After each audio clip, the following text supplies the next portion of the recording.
넌 평생 명성과 부를 미친 듯이 쫓아왔어. 네가 12살쯤부터 미인 대회에 나가기 시작했지. 우리가 보여준 것도 그 무렵이었던 것 같아. 알겠지? 아마도 6학년 때였을 거야. 그리고 넌 주목받는 걸 멈춘 적이 없어. 네가 만났던 모든 사람들은 어느 정도 유명세가 있었고, 너는 찰리를 더 큰 명성으로 가는 티켓으로 봤지. 그리고 사람들이 에리카가 캔디스를 고소해야 할까라고 물으면 그래 해야지. 만약 미국 역사상 최악의 공개 명예훼손이 명예훼손이 아니라면 명예훼손이라는 건 존재하지 않는 거야. 명예훼손법 자체를 아예 무시해도 될 정도지. 캔디스 오웬스라는 현상을 무너뜨리고 싶다면 정말로 다르게 생각하기 시작해야 해. 도덕적 기준이 없고 대중을 사로잡는 방법을 아주 잘 아는 사람을 온라인에서 맹공격한다고 해서 무너뜨릴 수는 없으니까. 그녀는 카리스마와 능력을 갖췄지만 동시에 매우 위험하다는 걸 증명했어. 그렇다면 가능한 해결책은 뭘까? 제레미 보링은 이 부분에 대해 매우 깊고 흥미로운 통찰을 가지고 있어. 그리고 우리 모두 그걸 볼 필요가 있다고 생각해. 왜냐하면 모르는 사람들을 위해 말하자면 제레미는 오랫동안 캔디스의 고용주였거든. 그는 캔디스 에버 오늘날 있게 한데 큰 역할을 했어. 그리고 이제 그는 우리가 판을 조금 바꿔서 캔디스가 더 이상 이기지 못하게 해야 한다는 계획을 가지고 있어. 그가 무슨 말을 하는지 들어보자. 참고로 푸시백에 오신 걸 환영해. 나는 여러분의 진행자야. 구독 버튼 꼭 눌러줘. 여러분이 여기 와서 정말 기뻐. 미국 역사상 최악의 명예훼손 사건이야. 거짓 비난이야. 사탄은 참소자잖아. 슬픔에 잠긴 미망인을 향한 명백한 거짓 비난이야. 거의 이런 생각이 들어. 이게 악마적인 게 아니라면 악마적이라는 말은 아예 접어둬야 할 정도야. 내 말은 내가 지금까지 들어본 것 중에 정말 가장 악랄한 말들이라는 거야. 그러니까 캔디스가 최근에 무슨 말을 늘어놓았는지 한번 들어봐. 넌 평생 명성과 부를 쫓아왔잖아. 어린 시절부터 미인 대회에 나가기 시작했고, 우리가 보여줬던 게 네가 12살 때쯤이었지. 알겠지? 아마도 6학년 때였고, 그 이후로 넌 계속해서 주목받고 싶어 했어. 네가 사귀었던 모든 사람들은 어느 정도의 명성을 가지고 있었고, 너는 찰리를 더 큰 명성을 얻을 발판으로 봤지. 그리고 마침내 네가 원하던 걸 손에 넣었지. 내 말은 어떤 여자, 브리타가 말하길 놀들에게는 수프도 없대. 세상에 이 여자한테서 질투가 거의 흘러넘치고 있는데 그녀의 맹목적인 추종자들 빼고는 모두가 그걸 볼 수 있어. 내 말은 그래, 이건 캔디스의 이야기야. 캔디스는 항상 믿을 수 없을 만큼 유명해지고 싶어 했어. 그러니까 이게 바로 이건 그녀의 전 직원 2명 모두가 한 말이야. 캔디스 온스가 세계에서 가장 유명해지고 싶다는 거야? 그녀는 항상 자신이 가장 유명한 사람이 되고 싶다고 말해왔어. 세상에서 말이야. 그게 그녀를 움직이게 하는 동기야. 아, 캔디스는 청중처럼 무엇이 진실이고 거짓인지 따지지 않아. 캔디스는 자신이 말할 때 그 말을 믿어. 그녀는 대화 중에 1분 뒤에 스스로를 모순되게 말할 수도 있어. 왜냐하면 이제는 그 말을 믿기 때문이야. 그게 시작이야. 내 말은 그는 맞는 말을 했어. 도덕적으로 우월하다는 기준이 없는 사람은 이길 수 없어. 그들은 유명해지고 논란이 되고 싶어 하잖아. 맞지? 내가 처음 말했듯이 제레미 보링은 이 상황을 다루는데 정말 똑똑한 생각이 있어. 나는 모두에게 캔디스가 얼마나 사악한지 다시 상기시키고 싶어. 모두가 아직 완전히 이해하지 못한 것 같아서. 기억해봐. 캔디스는 공개적으로 암살당한 정치적으로 중요한 인물의 아내에 대해 이야기하고 있어. 그 인물은 예전에 캔디스와 친구였지만 지금은 아니야. 캔디스는 늘 자신이 찰리를 보호한다고 했지만 실제로는 에리카를 무너뜨리려는 십자군 전쟁을 벌였을 뿐이야. 하지만 캔디스가 하는 말을 아주 주의 깊게 들어보면 솔직히 꽤 인상적이야. 왜냐하면 그녀는 사실상 자기 자신을 묘사하고 있거든. 너는 네 인생 내내 명성과 부를 미친 듯이 쫓아왔어. 네가 미인 대회에 나가기 시작했을 때가 아마 12살쯤이었지. 알겠지? 아마 6학년쯤이었을 거야. 그리고 넌 계속해서 주목받고 싶어 했어. 너가 사귀었던 사람들은 모두 어느 정도 유명세가 있었고, 너는 찰리를 더 큰 명성으로 가는 티켓으로 봤지. 이거 정말 캔디스 얘기 맞아? 그녀는 찰리를 더 큰 명성의 기회로 받고 그와 미친 듯이 사랑에 빠졌어. 이제 캔디스 목소리를 들을 수 없어. 그 목소리는 정말 못 견디겠어. 듣기만 해도 화가 나. 마침내 네가 직접 그걸 봤지. 네가 흰색 팬츠 수트를 입고 불꽃놀이를 배경으로 걸어 나왔을 때 모든 걸 한껏 만끽한 그 순간이었어. 우리는 추모식 참석자들의 사진을 다시 본다. 나는 그렇게 기쁘고 행복해하는 모습을 본 적이 없어. 너희는 잔을 부딪혔어. 그리고 식당에 갔지? 축하도 했고.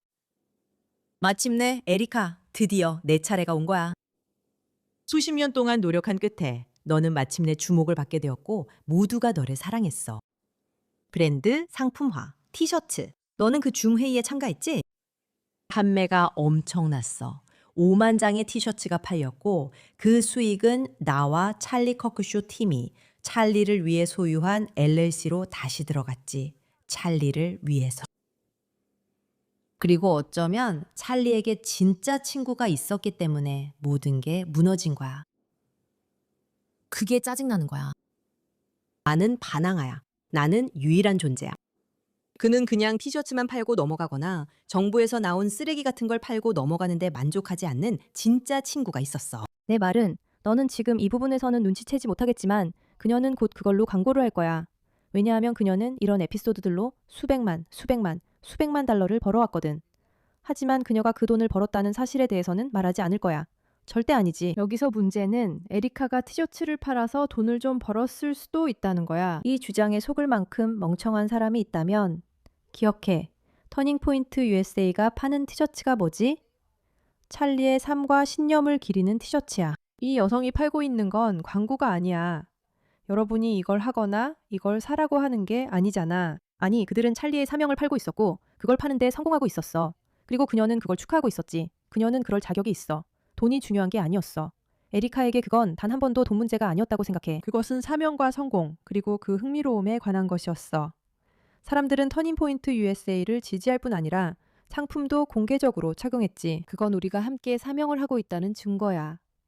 하지만 캔디스는 그 얘기를 안 해. 돈이 되니까 그랬던 거야. 그게 네가 화가 난 이유야, 에리카. 돈과 명성. 이 기사에는 아무런 본질이 없어. 왜냐하면 너에게도 본질이 없으니까. 그리고 그게 내 의견이야.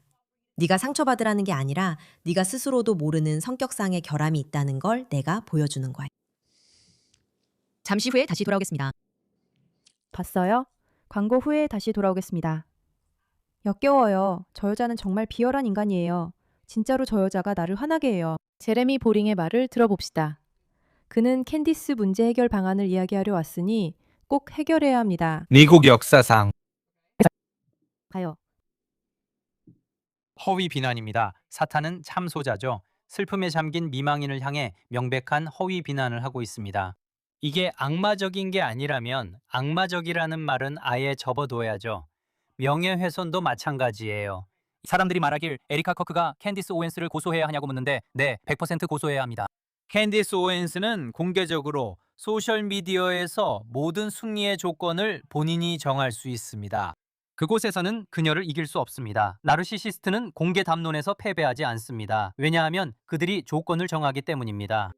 만약 캔디스를 이기고 싶다면 그녀가 바꿀 수 없는 규칙이 있는 공정한 전장에서 싸워야 합니다. 객관적인 규칙이 있는 곳, 바로 법정입니다.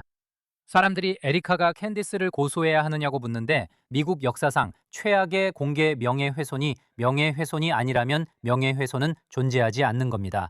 명예훼손법 자체가 의미 없다는 뜻입니다. 이게 명예훼손이 아니면 명예훼손 자체가 없고 이게 악마적이지 않으면 악마적인 것도 없습니다. 2주 전만 해도 많은 사람들의 눈에서 비늘이 떨어진 듯했어요. 그리고 지난 한 주 동안 새로운 목소리들이 이 논쟁에 뛰어들어서 이걸 더욱 강화하는 모습을 봤습니다. 뭐라고 불러야 할지 모르겠지만 허무주의적인 음모론 같은 말도 안 되는 소리죠. 사실이에요. 뭔가 변하는 느낌이 있었죠. 솔직히 왜 아직도 그녀에 대해 이야기하고 영상을 만드는지 저도 스스로에게 묻곤 해요. 우리가 그녀가 정신이 이상하고 미쳤다는 걸 알게 되었지만 여전히 다른 사람들이 이런 것에 속고 있다는 걸 사람들이 인식하는 게 중요하다고 생각해요. 사람들은 여전히 거짓말에 속고 있어요. 그리고 그게 중요해요. 중요한 이유는 이 일 때문에 에리카의 인생이 망가지고 있기 때문이에요.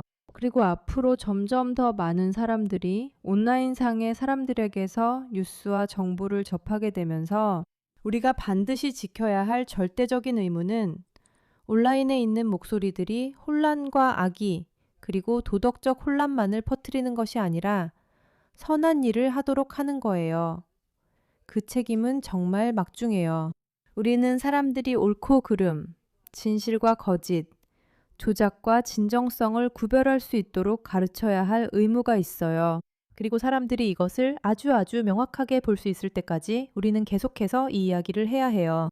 우리가 캔디스에게 과도한 관심을 주려는 게 아니라 이제 이것이 캔디스 현상이 되었기 때문이에요. 온라인에서 엄청난 카리스마를 지닌 사람이 원하는 대로 거짓말하고 조정할 수 있으며 아무런 책임도 지지 않고 그냥 넘어가는 현상은 이제 이런 사람들이 반드시 책임을 지는 현상으로 바뀌어야 해요. 그래서 그녀를 상대로 한 명예훼손 소송이 매우 중요해요. 사실상 그녀를 이길 수 있는 거의 유일한 방법이기도 하죠. 우리 모두 아니면 적어도 많은 사람들이 캔디스가 에리카를 공격하기로 결정한 큰 이유 중 하나가 자신이 프랑스 대통령의 아내인 브리지트 마크롱에게 했던 일에서 모두의 관심을 돌리려는 것이라고 믿고 있어요. 그녀가 이렇게 하는 건 소송이 두렵고 세계에서 가장 유명해지고 싶어서예요. 이는 매우 위험한 조합입니다. 관심 가져주셔서 감사합니다.